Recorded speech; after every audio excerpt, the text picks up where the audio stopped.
युक्ता युक्ता अलोक्षा धर्मकामास्युः यथा ते तत्र वर्तेरन् तथा तत्र वर्तेथाः अथाभ्याख्यातेषु।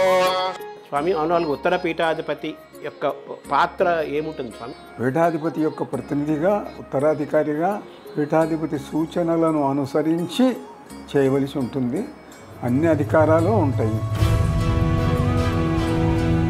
సనాతన ధర్మం అనే మాట ఈ మధ్య బాగా రాజకీయ నాయకులు అందరూ కూడా పవన్ కళ్యాణ్ మోడీ అందరూ కూడా మాట్లాడుతున్నారు కదా స్వామి. అసలు ఏంటి స్వామి సనాతన ధర్మం అంటే? త్రేతాయాం గౌతమ స్మృతః ద్వాపరే శంఖలిఖితవు కలౌ పరాశరీ స్మృతి. ఎప్పుడు ఏ కాలానికి ఏది అవసరమో తెలియనటువంటి కొంతమంది యొక్క పొరపాట్ల వల్ల ఈ దేశ చరిత్రే మారిపోయింది.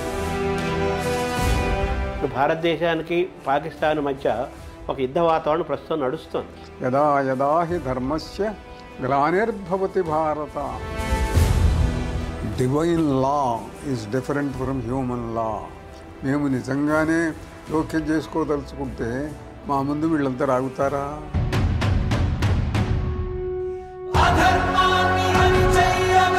యుగ ధర్మాలు, అవినీతి పెరగటాలు ఇవన్నీ కూడాను భగవత్ సంకల్పంలో భాగమే. మన కుర్తాల పీఠం పైన కూడా చాలా దుష్ప్రచారాలు చాలా జరిగాయి. చేసింది నేను కాదు కనుక నాకు ఈ శక్తిని ఏ దేవత ఇచ్చారో ఆ దేవతను నువ్వు ఉపాసించు అని చెప్పాలి. కానీ నా వల్ల అయింది, రేపు పొద్దు నుంచి నాకు దండం పెడుతూ ఉండు, నాకు డబ్బులు ఇస్తూ ఉండు, ఆస్తులు ఇస్తూ ఉండు అని కాదు చెప్పవలసింది గురువు.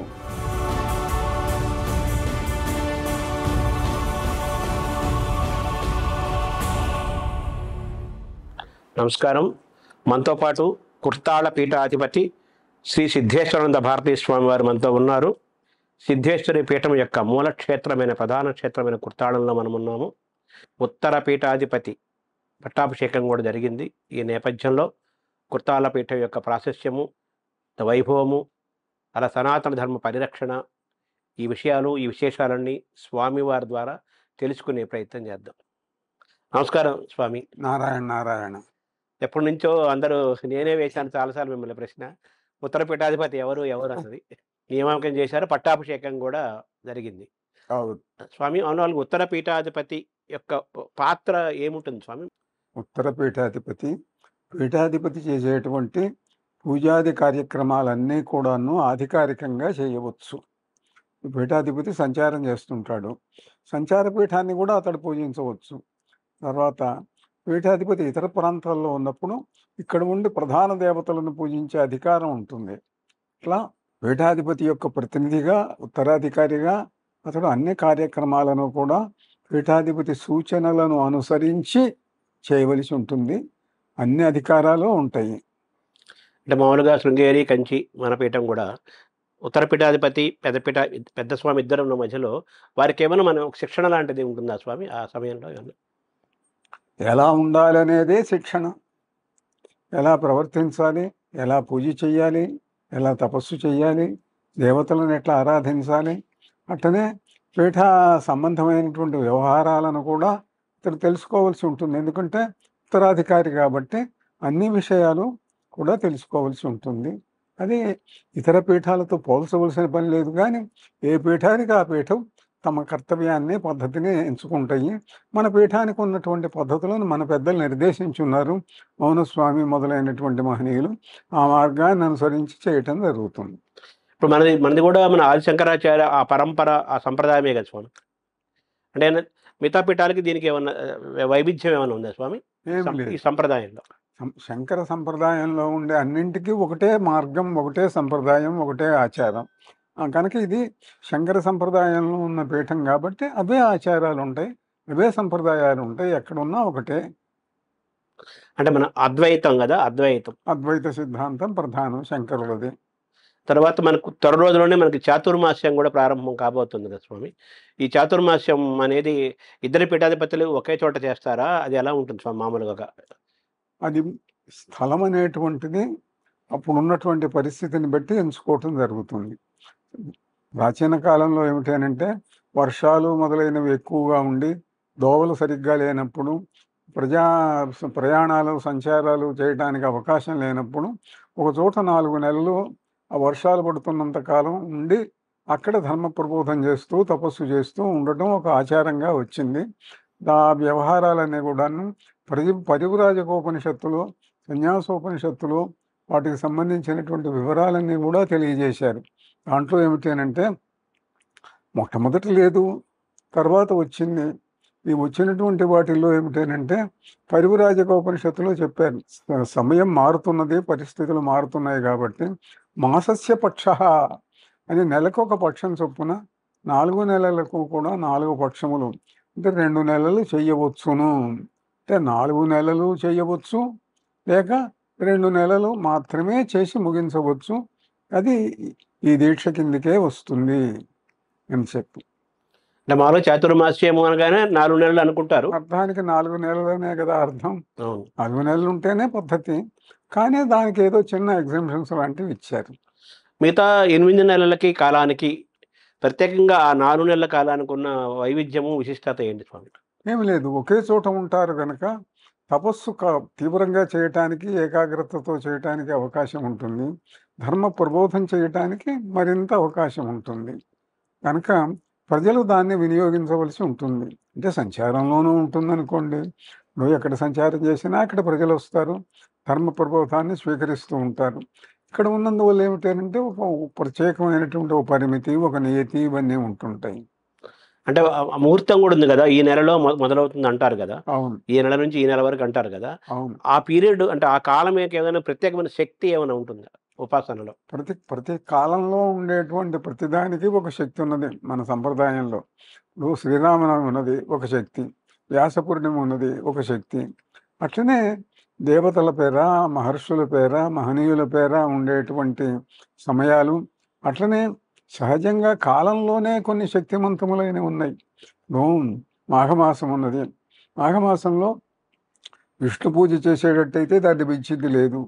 అంటే ఆశ్వీజ కార్తీక మాసాలు, అమ్మవారి నవరాత్రులు వస్తాయి, దాన్ని మించింది లేదు. అట్లనే భాద్రపద మాసం ఉన్నది, రాధా పూజలు చేస్తారు, వినాయక చవితి వస్తుంది, శ్రావణ మాసం ఉన్నది, కృష్ణ జయంతి వస్తుంది. కనుక ప్రతి నెలలో కూడాను ఏవో కొన్ని విశేషాలు ఉన్నా మనకు ప్రధానంగా ఏమిటి అంటే మహనీయులైన దేవతలు అవతరించిన చోట్లు, సమయాలు, ఆ స్థలాలు, వాటికి ప్రత్యేకత ఉంటుంది. కాబట్టి వ్యాసపూర్ణిమ నాడు ఇది ప్రారంభించడం జరుగుతుంది. కొంతమంది 4 రోజుల ముందు ఏకాదశి నాడే ప్రారంభించేటువంటి ఆచారం కూడా ఉన్నది. ఏకాదశి నాడు ప్రారంభించవచ్చు, వ్యాస పూర్ణిమ నాడు ఎక్కువ మంది ప్రారంభిస్తారు. వ్యాస పూర్ణిమ నుండి మిగతా 2 నెలలు కానీ 4 నెలలు కానీ. అంటే మన పీఠం ఏ సంప్రదాయం పాటిస్తున్నాం స్వామి? ఏదైనా పర్వాలేదు, సమయానుకూలంగా. ఇప్పటికి వ్యాస పూర్ణిమకే చేస్తున్నాను. అవును. ఏకాదశి చేయకూడదని లేదు, సంప్రదాయాలు 2 చెప్పాను. సామాన్యంగా మనం వ్యాస పూర్ణిమకు మొదలు పెడుతున్నాము. కాలంకు ఒక శక్తి ఉంటుందన్నారు కదా, ప్రతి కాలానికి ఉంటుంది. అవును, అన్నిటికీ ఉంటాయి. అంటే ఈ 4 నెలల పీరియడ్ని 2 నెలలకు కుదించడం వల్ల ఏమి శక్తి ఏమి తగ్గదంటారా, అదే ప్రభావం? కుదించటం అనే ప్రశ్న లేదు, ఇంట్లో సౌకర్యాన్ని బట్టి వచ్చేటటువంటి మార్పు అంతే. నువ్వు 4 నెలలు 4 నెలలే, 2 నెలలే. అందువల్ల తపస్సు అనేటువంటిది 50 సంవత్సరాలు చేసేది 5 సంవత్సరాలు చేస్తే సరిపోతుందా అంటే సరిపోవటం అన్నది సమయాన్ని బట్టి మాత్రమే కాదు, చేసే వ్యక్తిని బట్టి, ఆ వ్యక్తి యొక్క భావ తీవ్రతను బట్టి, చేసే స్థలాన్ని బట్టి, అక్కడ ఉండేటువంటి తీర్థాలను బట్టి, క్షేత్రాలను బట్టి, వీటి అన్నింటి మీదనో ఆధారపడుతుంది. కానీ ఒక్క సమయం మీదనే ఆధారపడదు. ఆ వ్యక్తి చేసే తపస్సు, వారి సాధన, అందులో ఉండే శక్తి మీద కూడా ఆధారపడుతుంది. తప్పకుండా. స్వామి, తర్వాత ఉత్తర పీఠాధిపతి నియామకంలో మన పీఠం ఏమైనా ప్రత్యేకమైన ఒక నియమాలు ఏమైనా ఉన్నాయి? ఏమి లేవు, ప్రత్యేకమైన నియమాలు. ఎవరు యోగ్యుడో పరిశీలించి ఎంచుకొని చేయటం జరుగుతుంది.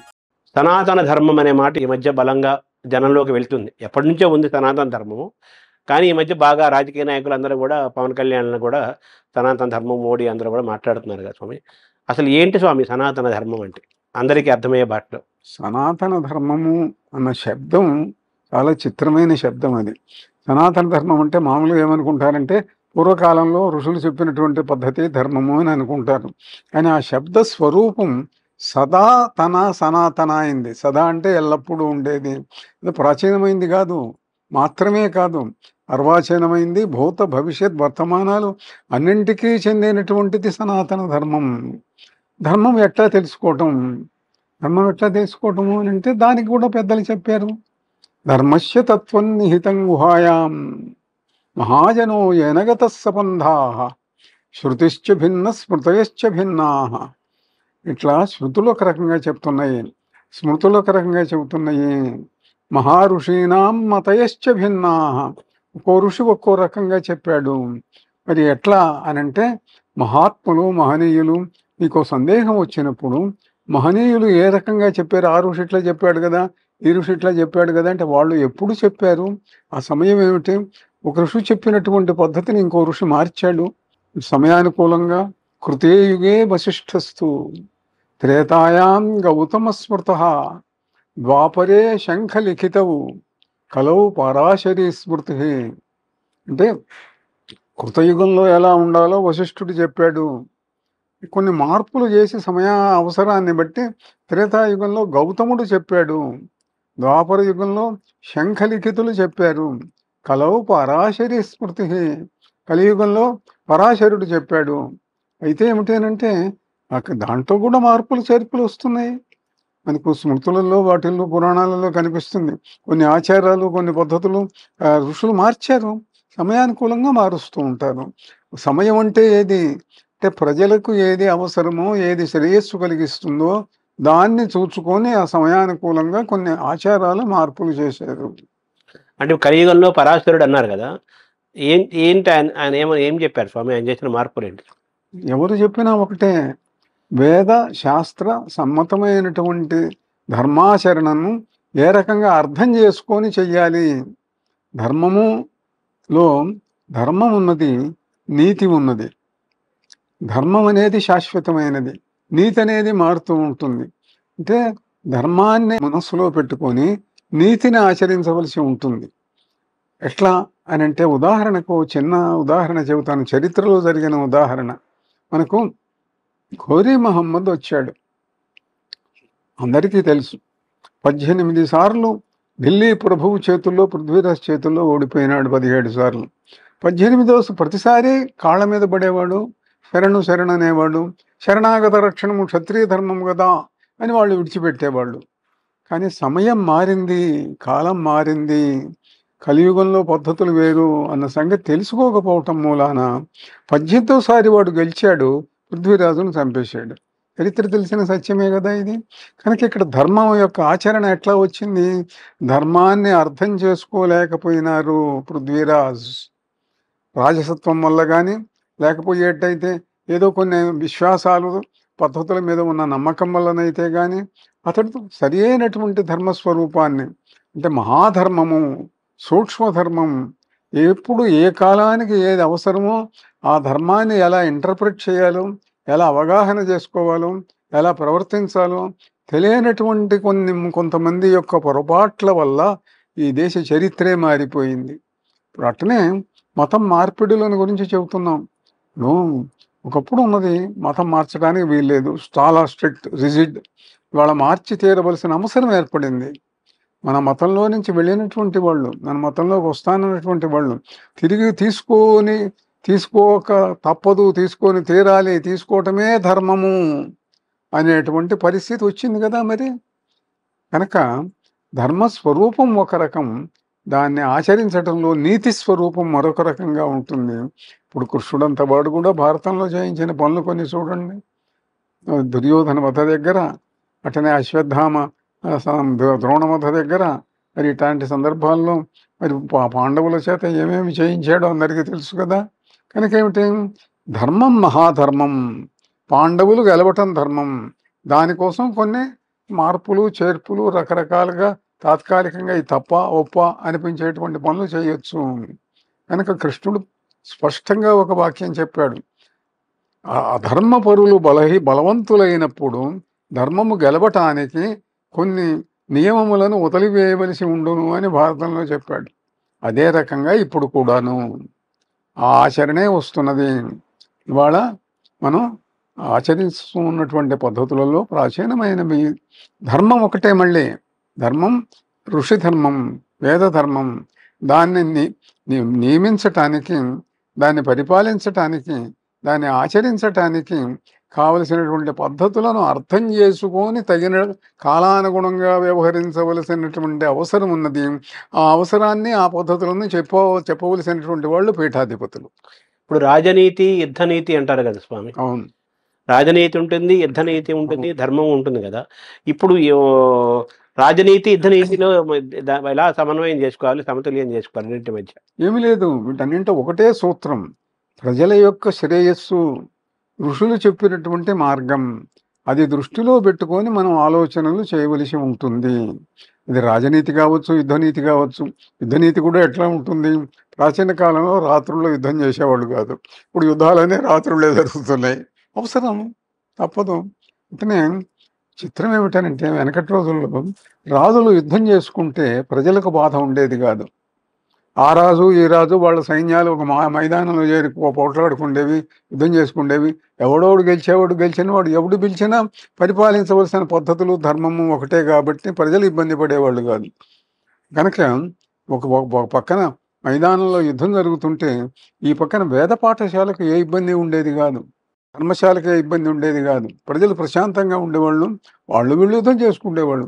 కానీ విదేశాల నుండి విదేశీయులు మన దేశం మీదికి దండయాత్రలు చేసిన తర్వాత అంతటితో పోలేదు. వాళ్ళు యుద్ధాలకు వచ్చినటువంటి వాళ్ళు ప్రజలను బాధించారు, దేవాలయాలను ధ్వంసం చేశారు, ఆశ్రమాలను ధ్వంసం చేశారు.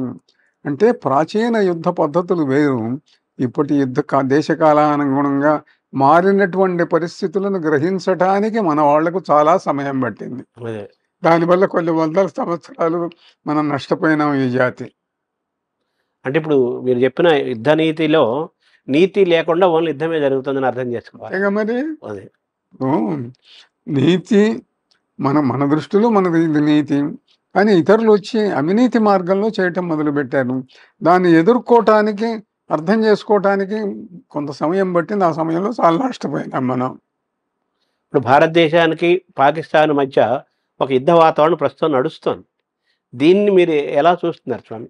దాన్ని రాజకీయ నాయకులు చూసుకుంటారు, అంటే మతాచార్యులు వాటి గురించి మాట్లాడారు. అఖండ భారతం కూడా అది అంటున్నాం. అందరం కూడా అఖండ భారతం ఉండాలని కోరుకుంటాము. మన దేశ గౌరవము, జాతి యొక్క గౌరవము, పరాక్రమము నిలబడాలని కోరుకుంటాము. అందరూ కోరుకునేది ఒకటే, దాంట్లో సందేహం ఏమున్నది? దాంట్లో పాకిస్తాన్ ఆక్రమించిన కాశ్మీరు మళ్ళీ మనకు రావాలని దాన్ని కోరుకోవడానికి రాజకీయాలు ఎక్కర్లేదు. ప్రతి వ్యక్తి హృదయంలోనూ ఉన్నది, అందరూ కోరుకుంటారు, మనము కోరుకుంటాం. సనాతన ధర్మము, సనాతనం అంటే సదా ఎప్పుడు నూతనంగా ఉండేది, కాలమాన పరిస్థితులు బట్టి మారుతూ ఉంటుంది అన్నారు. ఏది ధర్మం ఏంటి స్వామి మన ధర్మం? చెప్తాను కదా, ఇప్పుడే చెప్పాను కదా, ధర్మస్య తత్వం నిహితం గుహాయాం. ధర్మం ఎప్పుడు గుహలలో ఉన్నది, అది ప్రజలలోకి వచ్చింది ఋషుల ద్వారా, తపస్సుల ద్వారా వచ్చింది. కనుక ఎప్పటికప్పుడు ధర్మాన్ని సరి అయిన పద్ధతిలో వివరించవలసినటువంటి బాధ్యత ధర్మాచార్యుల మీద ఉన్నది. ఎందుకంటే ప్రజలకు తెలియదు కాబట్టి. నువ్వు ధర్మస్వరూపం ఎట్లాంటిదంటే, వాళ్ళ ఒక చోట ఒక హత్య జరిగిందనుకోండి, ఈ హత్య ఫలానా వాడు చేశాడు అని తెలుసు అందరికీ. వాడు హత్య చేసినా వాడిని శిక్షించడానికి వీల్లేదు అని ప్రజలు చెప్పవచ్చు. కానీ కోర్టు ఏం చేస్తుంది? సాక్ష్యాన్ని బట్టి వాడు సాక్ష్యం ఎవరు చెప్పకపోతే ఏమీ కాదు అని వాళ్ళు కోర్టు వారు శిక్షిస్తారు హంతకుని. కనుక ఏమిటి? కేవలం మెజారిటీ మాత్రమే ధర్మాన్ని నిర్ణయించలేదు. వాడు హత్య చేసిన మంచిది కోసమే చేశాడు కాబట్టి శిక్షించడానికి వీల్లేదని అన్నారు అనుకోండి. లేదు, మంచి కాదు చెడు కాదు, వాడు మావాడు, మా గ్రూప్ వాడు, వాడిని శిక్షించడానికి వీల్లేదు అని అంటారు. కానీ అది దాంట్లో ఉన్న న్యాయం ఎంత, ధర్మం ఎంత? బలవంతుల ముందు నిలబడి మాట్లాడే శక్తి ఎంతమందికి ఉంటున్నది ఇవాళ?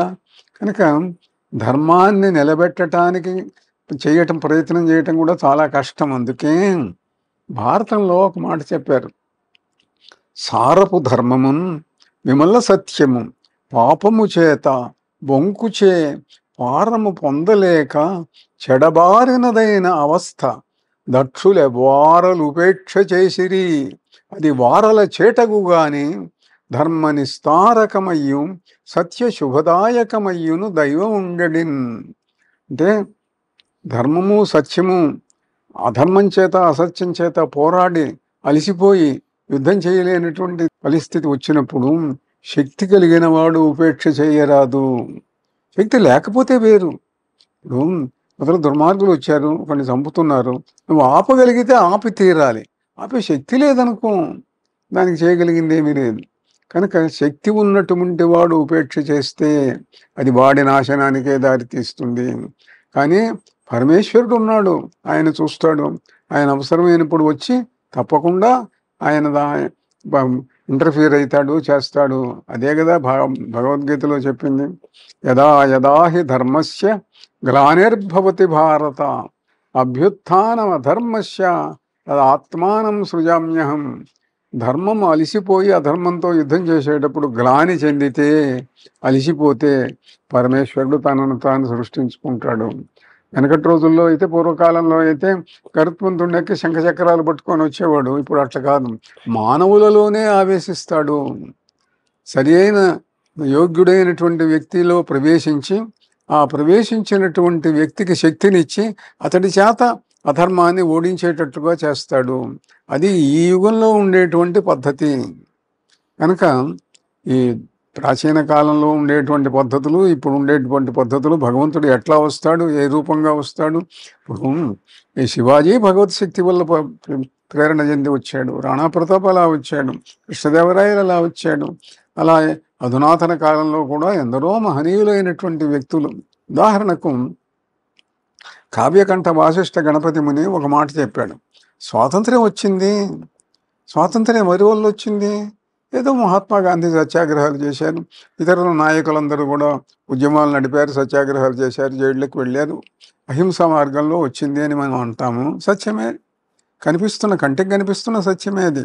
అని ఆయన అన్నాడు, 16 మంది హిమాలయ సిద్ధాశ్రమ యోగులు మానవులలో ప్రవేశించి ఈ ఉద్యమాన్ని నడిపించారు, వాళ్ళ వల్ల వచ్చింది ఇదంతా కూడాను అని చెప్పాడు ఆయన.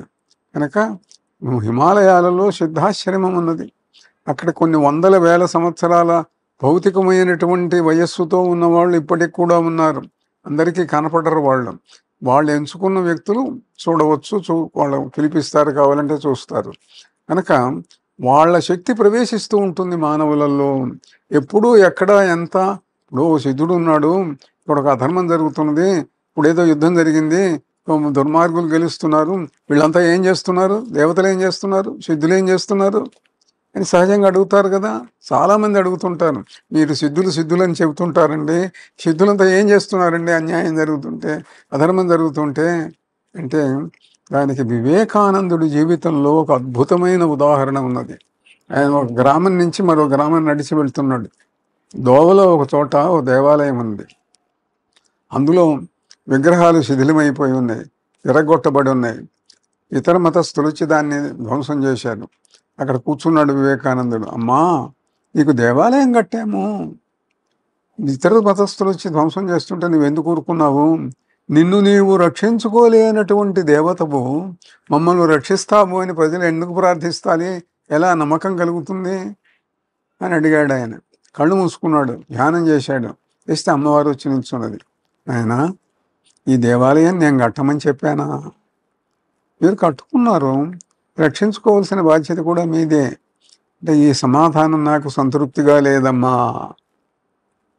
నిజమే కట్టాము, నువ్వు వస్తున్నావు, మా నైవేద్యాలు స్వీకరిస్తున్నావు, మమ్మల్ని రక్షించక్కర్రా, పూజించిన వాళ్ళను అంటే అన్నదావిడ. Divine law is different from human law. దైవ నీతి, దైవ మార్గం వేరు, ప్రజల మార్గం వేరు. ఇంట్లో ఒక రహస్యం ఉన్నది. మేము నిజంగానే జోక్యం చేసుకోదలుచుకుంటే మా ముందు వీళ్ళంతా రాగుతారా? కానీ దేశము, కాలము, కర్మము, ఒక విధి, యుగ ధర్మాలు, అవినీతి పెరగటాలు, ఇవన్నీ కూడాను భగవత్ సంకల్పంలో భాగమే. కృతయుగం ఎంతో, కలియుగం కూడా భగవంతుడిదే కదా.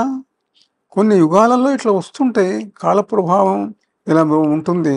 కనుక ఉంటున్నప్పుడు దానికి అనుగుణంగానే అన్నీ జరుగుతుంటాయి. అధర్మం పెరుగుతూ ఉంటుంది, దుర్మార్గాలు చేస్తుంటారు. మరి మీరేం చేస్తుంటారు అని అడుగుతున్నారు కదా. తప్పు చేసిన వాడిని నరకానికి పంపిస్తాం, మంచి చేసిన వాడిని స్వర్గానికి పంపిస్తాం. ఇంకా తపస్సు చేసిన వాడిని మోక్షానికి పంపిస్తాం. అయితే ఇక్కడ ఒక రహస్యం ఉన్నది. మరి మమ్మల్ని ఎట్లా మీరు రక్షించకపోతే ఎట్లా? రక్షిస్తాం తప్పకుండా. మమ్మల్ని పిలవగలిగిన వాడు పిలిస్తే మేము ఎప్పుడూ వస్తాము. మహర్షులు పిలిస్తే వచ్చాము, దేవతలు పిలిస్తే వచ్చాము, తపస్సులు పిలిస్తే తప్పకుండా వస్తాము. మేము మామూలుగా పాప పుణ్యముల యొక్క ఫలితాన్ని మాత్రమే అనుభవింపజేస్తూ ఉంటాము. కానీ మేము చక్రాలు పట్టుకొని రావటం జరగదు. పిలవండి వస్తాము. అంటే పిలవగలగాలే. మమ్మల్ని పిలవగల శక్తి గలవాడు కావాలి. అందరికీ ఆ శక్తి ఉండటం లేదు. నీకు ఆ శక్తి ఉన్నది కాబట్టి నీ దగ్గరికి కనిపించాను నేను నీకు. ఇప్పుడు నువ్వు మా పరమహంస మార్గం శిష్యుడివి కాబట్టి, యోగ్యుడివి కాబట్టి నీకు కనిపించాను. కనుక దేవతలను పిలవగలిగినటువంటి వాళ్ళను తయారు చేయి. వాళ్ళు తప్పకుండా దేవతలు వస్తారు, రక్షిస్తారు. కనుక దేవతల చేత పనిచేయించుకోవాలంటే ఈ మార్గం ఇది. సిద్ధాశ్రమ యోగులు, దేవతలు, మీ క్షేత్రాలలో ఉన్నవాళ్ళు వీళ్ళందరూ ఏం చేస్తున్నారు అని అంటే ఇది దాని జవాబు. కనుక దానికి తగిన పద్ధతిలో మనం చెయ్యాలి. పూజలు చేయాలి, యజ్ఞాలు చేయాలి, తపస్సు చేయాలి. చేసి దేవతలను పిలవాలి. పిలిస్తే వాళ్ళు వస్తారు, చేస్తారు. చేయటం లేదు. ప్రతివాడు రావడం. మీరు దేవుణ్ణి చూశారా? చూశాను. నాకు చూపించండి. ఎందుకు చూపించాలి నీకు? నేను చూస్తే మాత్రం నీకేం ఎందుకు? నువ్వు మారితే ఎంత, మారకపోతే ఎంత?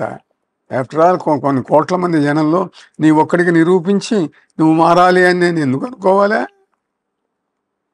చెయ్యి. నువ్వు యోగ్యుడైన వ్యక్తి అయితే చూపిస్తాడు. రామకృష్ణ పరమహంస వివేకానందుడికి అనుభవం ఇచ్చాడు. ఆయన కూడా అందరికీ ఇచ్చాడా? ఆయన దగ్గరికి కొన్ని వందల మంది, వేల మంది వెళ్ళారుగా, అందరికీ ఇవ్వలేదుగా. కనుక ఏమిటి? ఇచ్చేవాడికి శక్తి ఉండాలి, పుచ్చుకునేవాడికి యోగ్యత ఉండాలి. మీరు యోగ్యులను తయారు చేయను ఆయన అని క్షీర భవానీదేవి వివేకానంద స్వామికి చెప్పింది. అంటే స్వామి వివేకానందకి దర్శనమైన అమ్మవారు క్షీర భవానీదేవి. ఆ దేవాలయం అది. అంటే మీరు అన్నారు పేరు శివాజీ, స్వామి వివేకానంద, అటువంటి వ్యక్తులకి ఆ శక్తి ఉంది కాబట్టి వారికి దర్శనం జరిగింది, ఆ సంకేతం అందింది. ఈ కాలంలో మరి అది ప్రశ్న కదా స్వామి. అది కాలంలో అయినా సరే దీంట్లో ఒక మాట చెప్పారు. కృతయుగంలో 10,000 ఏళ్ళు చేస్తే గాని రాని వ్యక్తి త్రేతాయుగంలో 1000 ఏళ్ళు చేస్తేనే వచ్చాడు. ద్వాపర యుగంలో 100 ఏళ్ళు చేస్తే వచ్చాడు. ఇప్పుడు 10-12 సంవత్సరాలు చేస్తే చాలు. వివేకానందుడు అన్నాడు, 12 సంవత్సరములు ఏ వ్యక్తి అయినా సరే తీవ్రంగా చేస్తే దేవతానుగ్రహం కలిగి తీరుతుంది, వాడి వాక్కుకు అమోఘమైన శక్తి వస్తుంది అన్నాడు ఆయన. ఆయన అది పొందారు కదా. పొందాడు. స్వామి, ఈ క్రమంలో పాలకుల పాత్రను ఎలా చూడాలి, మన పీఠాల యొక్క పాత్రను ఎలా చూడాలి స్వామి ఈ పరిరక్షణలో? పాలకుల పాత్ర ధర్మ పరిరక్షణ ప్రధానం. ధర్మం ప్రధానమైనటువంటిదిగా వాళ్ళు చూడగలగాలి. కానీ వాళ్ళు ఎట్లా వచ్చిందనంటే మెజారిటీ ప్రజల అభిప్రాయానికే విలువ ఇస్తున్నారు, కానీ ధర్మానికి ఎంత ఇస్తున్నారు అనేది అందరి విషయంలో చెప్పలేము. కొందరు చేస్తున్నారు అనుకోండి. వీళ్ళు ఏం చేయాలా అని అంటే ఇవాళ కూడా ఎన్ని రకాలైన అభిప్రాయ భేదాలు, మతద్వేషాలు, కులద్వేషాలు ఉన్నా మహిమాన్వితులైన వ్యక్తులను గౌరవిస్తూనే ఉన్నారు, పూజిస్తూనే ఉన్నారు, దేవాలయాలకు వెళ్తూనే ఉన్నారు, పీఠాధిపతుల దగ్గరికి వస్తున్నారు, మహాత్ములు అన్న పేరు చెందిన వాళ్ళ దగ్గరికి వస్తూనే ఉన్నారు. కనుక ఆ గౌరవం ఉన్నది. ఆ గౌరవాన్ని, శక్తిని దానివల్ల ప్రజలకు మేలు చేయగలగాలి. ఇది చేసేటంతా తపస్సు చెయ్యాలి, తపశ్శక్తి సంపాదించాలి. ఇప్పుడు కుర్తాళ పీఠం తమిళనాడులో రాష్ట్రంలో ఉంది. తమిళనాడు అంటేనే స్టేట్ ఆఫ్ టెంపుల్స్ అంటారు. అడుగడుగునా దేవాలయాలు ఉన్నాయి. అలాగే కంచి పీఠం ఉంది, మన కుర్తాళ పీఠం ఉంది. ఇంత ఒక దైవభూమి లాంటి, దేవభూమి లాంటి దేవాలయాలు కొలువై ఉన్న రాష్ట్రం ఇది. ఇక్కడ మన సనాతన ధర్మ పరిరక్షణకు కూడా కొంత ఒక సవాళ్ళు వస్తున్నాయి కదా. దీన్ని మనం ఎలా చూడాలి స్వామి? దానికి ఒకటే, కాశీ ఉన్నది. కాశీలో ఎన్ని యుద్ధాలు జరిగినాయి, ఎన్ని విశ్వనాథ ఆలయాలు ఎన్నిసార్లు ధ్వంసం చేశారు. దేవుడు ఏం చేస్తున్నాడు అని అంటే ఒక తట్టు అక్రమాలు జరుగుతుంటాయి, ప్రజలలో తప్పులు జరుగుతూ ఉండొచ్చు, ఏమైనా జరుగుతూ ఉండొచ్చు. కానీ ఇవాళ కూడా కాశీ వెళ్ళి ఎవడైనా తపస్సు చేస్తే విశ్వనాథుడు అనుగ్రహిస్తాడు, భైరవుడు అనుగ్రహిస్తాడు, దేవతలు అనుగ్రహిస్తాడు. అటనే కుర్తాళం కూడా. కుర్తాళానికి ఇప్పటికీ కూడాను ఇక్కడ అగస్త్య మహర్షి ఉన్నాడు. కొన్ని వేల సంవత్సరాల నుండి ఇక్కడ నేను ఉన్నాడు, సిద్ధ శరీరంతో ఉన్నాడు ఇక్కడ. అలానే ఇక్కడే ఇవాళ సుప్రసిద్ధుడు అయినటువంటి ఆ మహావతార్ బాబా వాళ్ళ జగత్ ప్రసిద్ధుడు ఆయన. ఆటోబయోగ్రఫీ ఆఫ్ ఏ యోగి చదివిన వాళ్ళకి అందరికీ తెలుసు. కానీ ఆయన ఇక్కడ సిద్ధుడైనాడు అగస్త్య మహర్షి అనుగ్రహం వల్ల. ఆయన ఇప్పటికీ ఇక్కడికి వస్తూనే ఉంటాడు. ఆయనే కాదు, ఇంకా అనేకులు సిద్ధ పురుషులు మహనీయులు ఇక్కడికి వస్తుంటారు. ఇక్కడ మౌనస్వామి ఉన్నాడు, మిగిలిన సిద్ధులు ఉన్నారు, వాళ్ళని చూడటానికి వాళ్ళ కోసం వస్తుంటారు. అటనే ఇక్కడ ఉండేటువంటి ధరణీపీఠం, ఇక్కడ ఉండేటువంటి లలితాదేవి, వీళ్ళ కోసం అని చెప్పి సిద్ధులు వస్తారు, అనుగ్రహిస్తూ ఉంటారు. అయితే వాళ్ళని చూడగల వాళ్ళు చూస్తారు, లేని పక్షంలో మిగిలిన వాళ్ళు వస్తారని విశ్వసించి నమస్కారం చేసుకోవచ్చు, మానసికంగా దర్శనం చేసుకుంటారు. స్వామి, ఈ దక్షిణాదిలో ఉన్న ప్రఖ్యాతమైన పీఠాలన్నీ మన కంచి కానీ, శృంగేరి కానీ, విరూపాక్ష కానీ, మన కుర్తాళం కానీ ఉన్నాయి. అందరూ ఇప్పుడు తెలుగు పీఠాధిపతులు తెలుగువారు ఉన్నారు, ఉత్తర పీఠాధిపతులు కూడా తెలుగువారే అయ్యారు. ఏంటి స్వామి మహిమేమని ఉంది? అది సరే, అది ఊరిగా యాదృచ్ఛికంగా జరిగింది అని అనను కానీ నేను, అది జరిగిందానికి అది ఒక ప్రత్యేకమైన కారణమేం కాదు. వాళ్ళు ఆ పీఠాధిపతి ఎవడు యోగ్యుడని భావిస్తే వాళ్ళని తీసుకొని చేస్తూ ఉంటారు. అందువల్ల ఏమిటంటే దానికి తెలుగువాడుగా నేను చేయాలని కానీ ఇట్లాంటిది కాదు, ఏముండదు. ఒక మన పీఠంలో మాత్రం తెలుగు వాళ్ళు ఉండాలని ఉంది అనుకోండి. తెలుగువారు నియోగులని కూడా అన్నారు. అది కాదు స్వామి, అది మౌనస్వామి ఆలోచన స్వామి, మౌనస్వామి ఆలోచన. తర్వాత మన పీఠం కుర్తాళ పీఠం వచ్చేసరికి ఇది సిద్ధేశ్వరి పీఠం. సిద్ధేశ్వరి అంటే లలిత అమ్మవారి యొక్క స్వరూపంగా అని చెప్పాలి కదా స్వామి. అలాగే దత్తాత్రేయుడు కూడా అనుబంధం ఉందన్నారు కదా. ఈ రెండింటిని ఎలా సమన్వయం చేసుకోవాలి స్వామి? దత్తాత్రేయుడిని, సిద్ధేశ్వరిని, లలితాదేవిని. దత్తాత్రేయ మంత్ర సిద్ధుడు ఆయన అనేక మంత్రములు చేసిన దత్తాత్రేయ మంత్రం ప్రధానంగా చేసినందువల్ల ఆయనకు సిద్ధశక్తులన్నీ వచ్చినాయి ఆయనకు.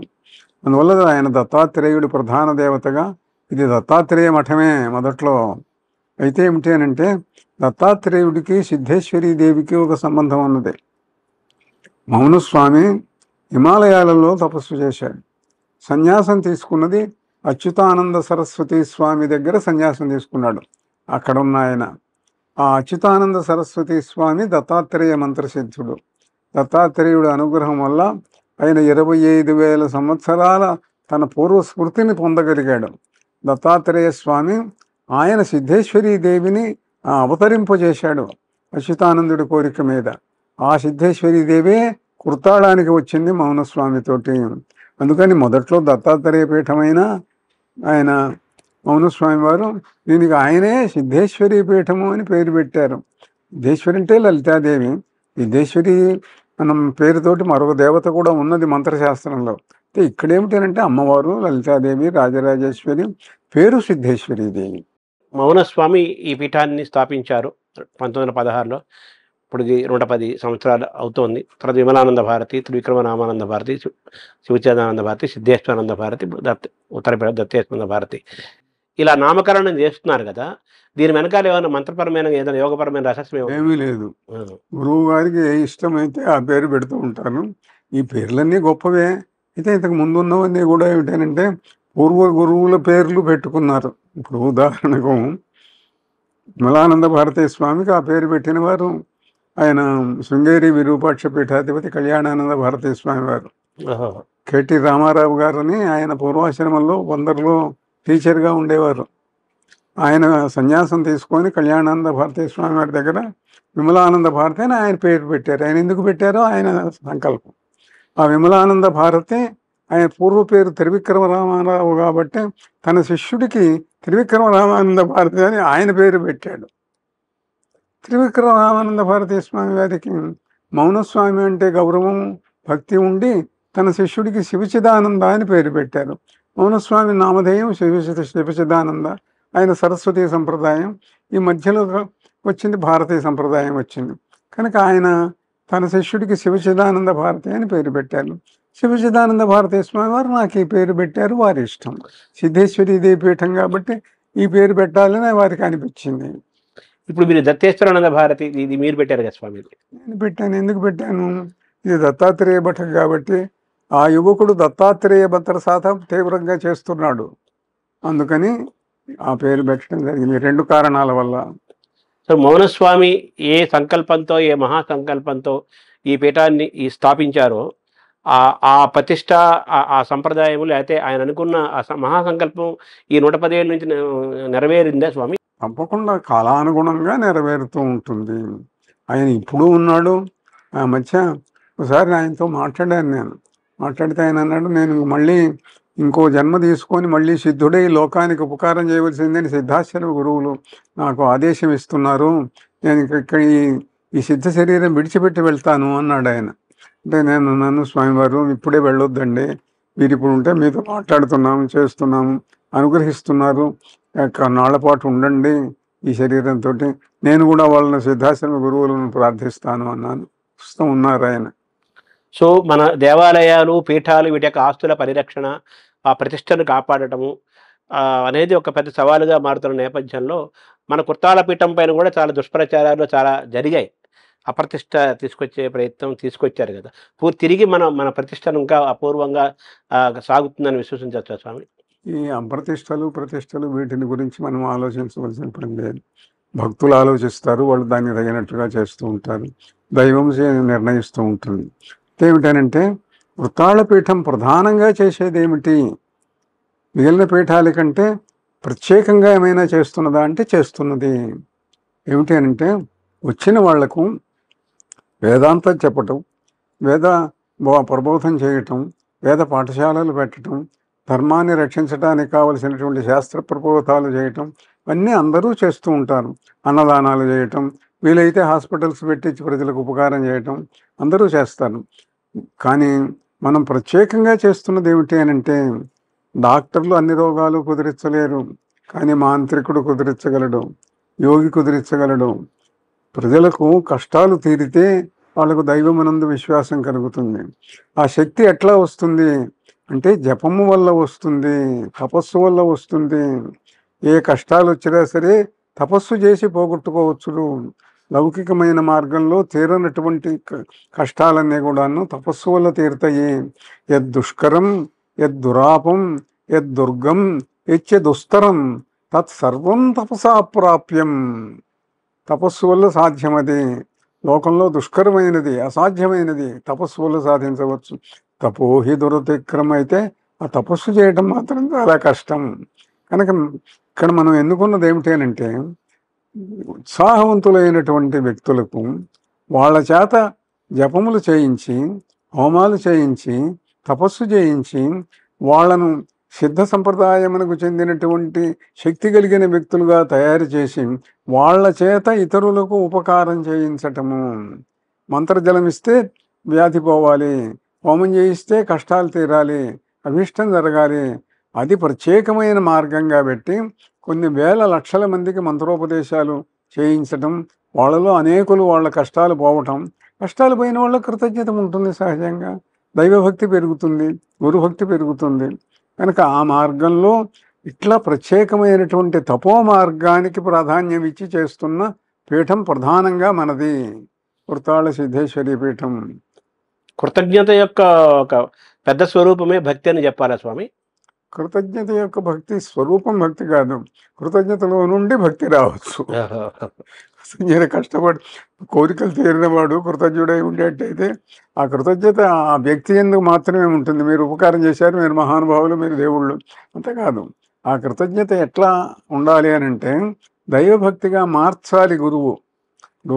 గురువు మంత్రం చెప్పాడు, లేదా ఏమీ చెప్పకుండానే ఊరికి తీర్థం ఇచ్చాడు, ఆ వ్యక్తికి బాగా కుదిరింది. గురువు గారు చాలా సంతోషం అండి, మీరంటే మాకు చాలా భక్తి, మీరు దేవుళ్ళు అండి అన్నారు అనుకోండి. అట్ట కాదు.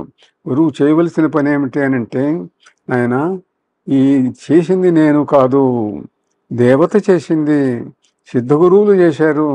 కనుక నాకు శక్తిని ఏ దేవత ఇచ్చారో ఆ దేవతను నువ్వు ఉపాసించు అని చెప్పాలి. కానీ నా వల్ల అయింది, రేపు పొద్దు నుంచే నాకు దండం పెడుతూ ఉండు, నాకు డబ్బులు ఇస్తూ ఉండు, ఆస్తులు ఇస్తూ ఉండు అని కాదు చెప్పవలసింది గురువు. గురువు చెప్పవలసింది ఏమిటి అని అంటే, ఇది సిద్ధుల యొక్క అనుగ్రహం, దేవతల కరుణ, వాళ్లను నువ్వు ఉపాసించు, వాళ్ళ ఎందుకు కృతజ్ఞత కలిగి ఉండు, నువ్వు ఆ పని చేయి.